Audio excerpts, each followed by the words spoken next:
Hey, Toronto. Welcome to How's the Market podcast. I'm Dave. I'm Kate. Right. Do we have a cool name for this segment? Reddit Real Estate Reactions? All right, I've got a couple here. Okay, so this I found on Reddit. Some of these are from Canada, some of these are from the States, so there might be a little different terminology in some of them. Okay. I was a first time home buyer purchasing a townhouse. The townhouse was from the 70s and pretty much had nothing updated at all. I knew it was a fixer upper, however, there was the oddest thing. There was a rectangle of carpet in the living room cut out all the way down to the concrete. The rectangle was about 3 feet by 6 feet. Anyway, at closing, I was about 98% done signing the mountain of paperwork when I decided to ask the seller who had come from out of town, "What's up with the rectangle of carpet being cut out of the living room?" To which he replied, "Oh, that's where my wife rolled off the couch and died." He went on to say, "Nobody realized she was dead for quite a while. Yeah, her body had to be cut out of the carpet and removed from the house I had just bought. Yes, it bothered me. I had walked around that whole house barefoot." When you gave the size, I started to put it together. 3 feet by 6 feet. There is a whole industry around what happens when someone passes, and if left there, bodies can start to decompose, which is never a pretty thing. No. What's your reaction? What are your thoughts? Have you ever experienced anything like that? So here in Canada, we have there's something if there's a stigma attached to a home. So if there's been like a traumatic event, sometimes a death or suicide, that has to be disclosed. Also, if the house is haunted or paranormal, it has to be disclosed. So I have a question. Is it if you've experienced paranormal activity or if people in the neighborhood think there's paranormal activity and it now has a stigma? I'm not 100% sure, Do I have to but be like... I think if it's I'd be really curious to see the specific legislation around that and be like, if you have seen a ghost, you must disclose it. I would say if so, it's not necessarily the owner. Mhm. It's the onus is on the real estate agent, Yes. the listing agent. If they're aware of it, they have to disclose it. Okay. There's no onus on the home seller to disclose that information to the listing agent or to be truthful when asked about it. Okay. Have you ever seen a ghost at a showing? No, I did see a phantom ghost, but that was a car. Oh, okay. So I'm a little surprised that the owner or the listing agent didn't remove the carpet in its entirety. Yeah. It just sets it up for what is that? Someone's going to ask. The company that probably came in and dealt with everything, that was their solution to, okay, we're going to do this. But from there, preparing the listing, we're going to take photos. You're going to see that in photos. Like you're going to understand, like at bare minimum, rip the entire carpet out. It's like one of those listings where they take photos from years before, but then it's been rented out for 5 years and you walk in person, you're like, oh, like it's different. Yeah. Yeah. Or it's a different tenant and Yeah. there's different stuff. And you're like, okay, where's the thing that it was? Where are the guitars that were hanging on the wall? Okay, I'm going to go on to the next one. I had made arrangements for my buyers to view a home. The seller was going to let us in if he was home. Otherwise, I was able to use the Supra lockbox, so maybe this was in Ontario, to get the key and let us in. I rang the doorbell, waited, and rang again. Okay, the seller isn't home. I got the key and let us in. The home had 2 wings. Luckily for me, the buyers went left to the kitchen and family room wing. I went right to turn on the lights in the bedroom. Then I saw the owner, passed out and naked in his bed. At least, I had hoped he was just passed out and not dead. I ushered my clients out of the home as quickly as I could, as I didn't want them to be scared for their life by either seeing the naked guy or worse, seeing a dead guy. Then I headed back to make sure he was okay. Turns out he's diabetic and had passed out while getting ready. I was able to wake him up and get him some juice. My clients passed on the home. I wonder why. So this is the thing. I always say when I'm showing condos, it's happened to me more frequently in condos. Usually a tenanted condo if I'm showing it for lease or there is a tenant there and we're looking to purchase it. Even if it's vacant, I see it on the sheet. I knock loudly. I give them a second. Yeah. And then I make sure that I'm making noise as I come in so that our presence is announced. Oh, yeah. Yeah, You give that little real estate. Is that how you do it? I saw someone You used to do do it that, once. yeah. Yeah, I do it. I don't know why. I saw it once. I guess I just don't want them to think someone's breaking into their home. Yeah, that's a smart move too. I lost count of how many people I've walked in who confirmed the appointment, but Mhm. in that second did not realize that I was supposed to be there with a client. So it's it's definitely an awkward moment, usually followed by a good laugh and a debrief afterwards. Yeah.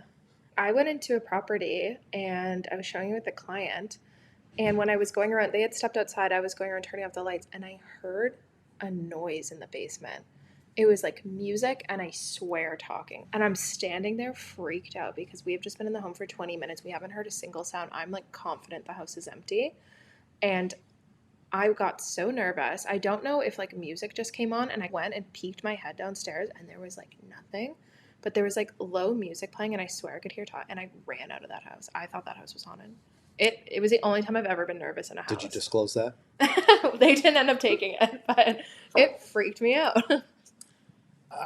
Yeah, I've walked into homes that make weird noises and make the hair on your neck stand up. And Yeah, it can be freaky, especially if you're doing a previewing without your clients and you're there alone. It can be spooky walking into an unknown house. Okay. Number 3, we arrived on time for an approved showing at noon. After walking through the home for a good 15 minutes, we got to one of the bedrooms. Looking around a bit, and we were even talking to each other, and we saw an unmade bed start to move. A 15-year-old kid wakes up. He scared us, and we scared him. He screamed to his mother, and he got reamed out as she had told him a showing was going to happen, and he decided to sleep through it. I've had this happen to me. Yeah. It's and not surprising. A teenager unmade bed, but they're somehow buried in it. Yeah. It happens. That's scary though. When you're in a house for 15 minutes and all of a sudden something starts moving on the bed. You're a teenager. You wake up to strangers in your room, and that's. This one's interesting. I really want to hear your opinion on this because it goes into a little bit more of the legal side and the criminal side behind real estate. Okay. It's a little bit longer though, but this one's pretty interesting. And this one is in the States, so rather than using the term lawyer, they use the term closer. So just so that there's no confusion. Okay. I met my buyers the first day of closing, and we sat at the closing table going over all of the figures. They had sold their house the previous day, and all of their worldly possessions were in a U-Haul in the parking lot. The closer came in and was lovely. She told us we were just waiting on the seller and it wouldn't be long. So these people had a firm deal that they were trying to close on. Yeah. A half hour later, she came back into the room, more ruffled than the time before.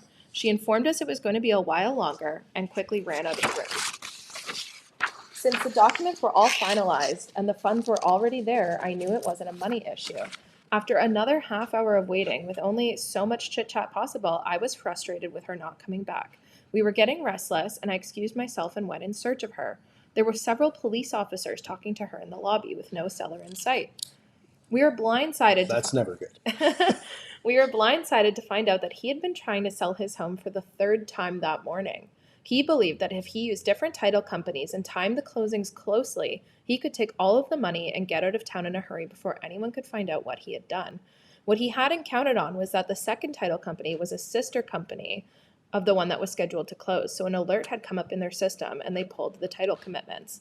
Obviously, my clients did not purchase a home that morning. They found a short-term rental while they licked their wounds, and we tried again a few months later. Every time I think about it, I wonder about the different ways people can conceive to be dishonest. Wow. This is a first. Yeah. It goes along with the fraudsters who don't own the house but trying to sell it, but I guess you're trying to sell to multiple people. Yeah. So Can you imagine how it worked? And 3 people show up the next day to their house that they all own? These sort of scams used to work when we weren't as digitized, right? Mm-hmm. In the States, the way they use something called a title officer. Mm-hmm. And basically, the title officer is responsible for closing the deal, similar to here, we usually use an attorney. And what they'll do is prior to the closing date, they're going to check to make sure there's no liens on the property, the taxes are paid, everything's... And that's when you're purchasing a property on your agreement of purchase and sale, that's called the title search date, which is why that is so important. Yeah. And so they do that, and then on closing, funds are probably transferred into their trust account, and there's a check and balance where they probably release some of the funds, they transfer everything over, and then the deed is actually transferred over, and there'll be 2 title officers or companies working together. And I imagine this would have been a lot easier back before we were digitized, like you were saying, when everything was pen and paper. If it's an analog process and you go and check 2 weeks before, and then on the closing date, on that morning, three people think they own it. Yeah. And you have to go in the next day or the next week, you get the notification. And I'm so This curious is if what happened. I'm curious if he was using his own name, if he had been using like an alias that the house was under. I don't know how this would have worked, but it's very interesting. And I wonder how much jail time he got. I am very curious. I wish they'd posted an update. It's probably going to be considered fraud, and it's usually considered around how much. Mm-hmm. So let's say in the States, I had no idea what timeline this is, but let's say it's 200, 300,000. Yeah. That's some pretty significant levels of fraud. Yeah. Multiplied by 3. Yeah. Yeah, it's almost $1 million. I imagine that there's probably some sort of significant penalty to that threshold of, I would hope so. of fraud.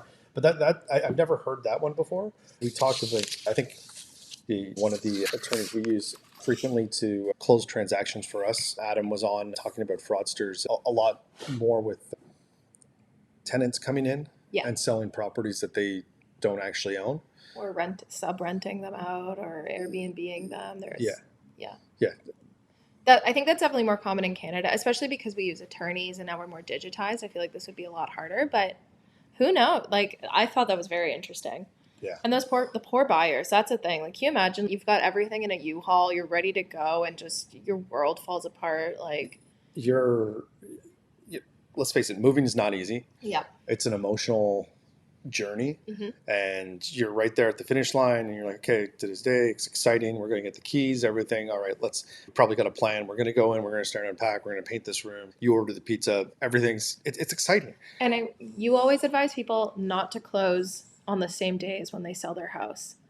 And I know it's a jumble and it's walking a tightrope and it's really fun and it's hard. You might have to find a hotel, you might have to find some storage, but try not to sell your home on the same day that you're closing, because obviously it could not be as bad as this, but maybe your closing gets pushed a couple of days, maybe pushed over the weekend, and you have nowhere to live. The most common issue we run into is most people have a mortgage, and the funds have to be released from the lender. And let's just say they're using one of the major banks.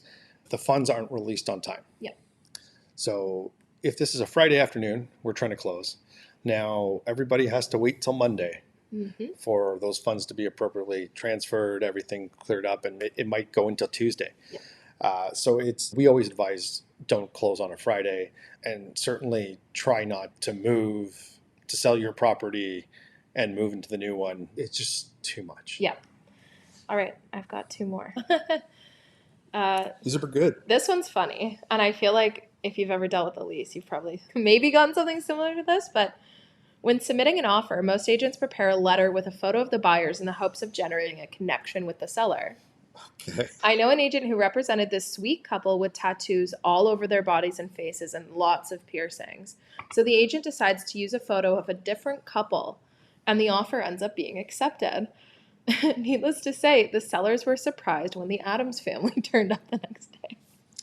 Yeah, okay. The comment I hear about this a little bit more is probably realtors. Yeah. Is your headshot from 20 years ago? Oh, that was one of the first realtors I ever worked with, was someone who was clearly 40 in their photo and was clearly 65 today. I think that this is probably a pretty major issue. I think that realtor is probably going to get in significant trouble for this, because it's deliberately misleading a landlord as to who. And it's like you would have to know this unless you had never met your buyer. Like, here's just a stock image of random people. Yeah, but I also think, like, what kind of damages are there in a sale? You know what I mean? Like, yeah, I mean, it's also depends on a lot of areas like Ontario. There's, you can't discriminate for certain things, but it's you can't, but people do. But this is you're intentionally misleading. Yeah, I feel like this would be worse if it was a lease and you were working with the landlord and all of a sudden 2 different people show up from who you thought you were leasing to. I can't even imagine dealing with that. Yeah. Sorry, was that a lease or was that a sale? That was for a sale. It definitely goes against our code of ethics for the realtor. We don't necessarily do full. It depends on what price point you're at. We certainly ask the other side about, is your buyer pre-approved? Yeah. And as you get to a higher price point. It's, hey, are you qualified to come see this $10 million plus property or $5 million plus? I will say I've done letters for buyers before, and Yeah. a lot of the time it goes nowhere. It's completely meaningless. But sometimes you'll find the right person who that's really important for. I find it's usually like an older demographic, maybe someone who's lived in the house for a long time and has emotional ties to it. But there can be a chance where if you're pretty close, if your offer's pretty close, and you include that letter and they make a connection with you. As a best practice, we do the letter for both leases and purchases, is because it presents our clients in a professional manner, and all the information that they would be interested in. Yeah. Because people want to know, hey, who's buying my house? Yeah. What's their story? Are they pre-approved? Yeah. We always include that information so that it's already presented, and it's presented in a professional manner. I think it also rather puts... than trying to chase down somebody who doesn't answer the phone. Or yeah, I think it also puts like a face to the paper though. Like when you're sitting at a table with someone and they've got 5 offers in front of them and one of them has a picture of the happy family and their kids or their dog. It's just, yeah, I've got these 4 other offers, and then there's, I don't know, Edward and Ruth. There's Edward and Ruth, the lovely couple. I think it just... Very common names right now. Well selected. First thing I could think of. But who's Ruth? You know what I mean? If you've got 5 offers and one of them's got a face, it might be minimal, but there is some kind of a connection there. Or it goes the wrong way and you look at them and you're like, I hate these people. I've been on both sides of a transaction where my buyers were not the highest number. Mm-hmm. I think we had a condition, but they selected us because they said, hey, you know what? We really liked how everything was presented appropriately. The additional information you gave us, we're very confident about your buyers. The other agent was all over the place. Mm-hmm. I think they even crossed out and signed the paperwork for their clients in front of this was back when we presented in front of people. Yeah.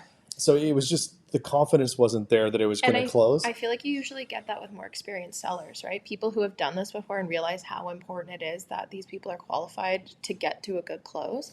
Because a lot of people, the first time selling their house, they just assume as soon as you have a contract, it's done, it's over, and they can walk away. And I feel like more experienced sellers understand that the qualification of the buyer does matter. In Canada, we usually see, once a deal goes firm, removal conditions, we usually do see that property close. Mm-hmm. In the States, right up until kind of the closing date, one side can back out. Yeah. I'm even talking about just the ability to pay. Yeah. And then I've been on the other side where sellers made that decision. They just said, I'm more confident in this buyer. I think they're going to, I want to go with them. Yeah. Or hey, you know what, when I bought this 30 years ago, I wasn't the highest bid. Yeah, someone bid $500 more than me, but I was at my max and they took a chance on me. So it's time to repay that. There can be an emotional connection with people. Definitely. Yeah.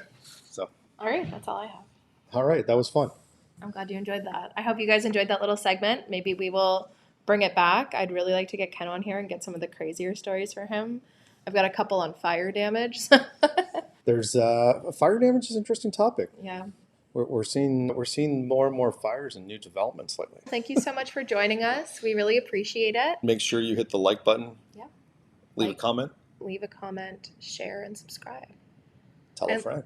Let us know if you have any crazy Reddit stories in the comments down below that we would like to talk about, or if you need advice. Oh, let's jump into the comments. That'll be fun next time. Yeah. All right. We'll see ya. Thanks. Bye.